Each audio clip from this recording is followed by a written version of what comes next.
जय श्री राम। आइए आज सुनते हैं श्रीमद् भागवत में गोकर्णोपाख्यान प्रारंभ चतुर्थ अध्याय। सूची कहते हैं, मुनिवर उस समय अपने भक्तों के चित्त में अलौकिक भक्ति का प्रादुर्भाव हुआ। देख भक्त वत्सल श्री भगवान अपना धाम छोड़कर वहां पधारे। उनके गले में वनमाला शोभा पा रही थी। श्रीअंग सजल जलधर के समान श्याम वर्ण था। उस पर मनोहर पीतांबर सुशोभित था। कटी प्रदेश करधनी को लड़ियों से सुसज्जित था। सिर पर मुकुट की लटक और कानों में कुंडल की झलक देखते ही बनती थी। वे त्रिभंग ललित भाव से खड़े हुए चित्त को चुराए लेते थे। कौस्तुभ मणि वहां दमक रही थी। सारा श्रीअंग हरिचंदन से चर्चित था।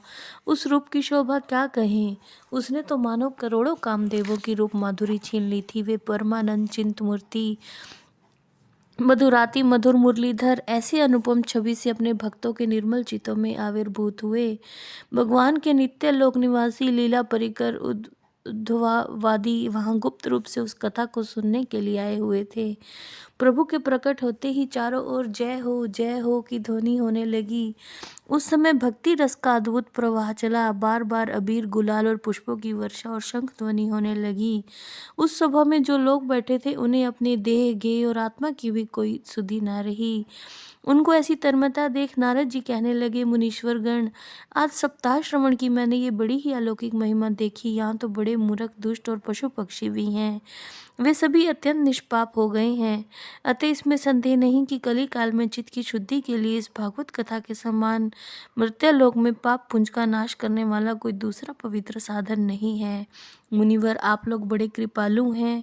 आपने संसार के कल्याण का विचार करके यह बिल्कुल निराला ही मार्ग निकाला है। आप कृपया ये तो बताइए कि इस कथा रूप सप्ताह यज्ञ के द्वारा संसार में कौन कौन लोग पवित्र हो जाते हैं।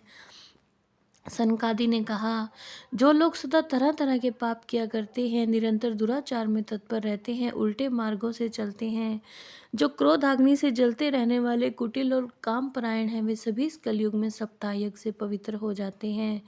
जो सत्य से अलग हैं, माता पिता की निंदा करने वाले हैं, तृष्णा के मारे व्याकुल हैं, आश्रम धर्म से रहित हैं, दम्भी हैं, दूसरों की उन्नति देखकर कुढ़ने वाले और दूसरों को दुख देने वाले हैं, वे भी कलयुग में सप्ताह यज्ञ से पवित्र हो जाते हैं। जो मदिरापान, ब्रह्म हत्या, स्वर्ण की चोरी, विश्वासघात, ये 5 महापाप करने वाले, छल छदम परायण, क्रूर, पिशाचों के समान निर्दयी, ब्राह्मणों के धन से पुष्ट होने वाले और व्यभिचारी हैं, वे भी कलयुग में सप्ताह यज्ञ से पवित्र हो जाते हैं।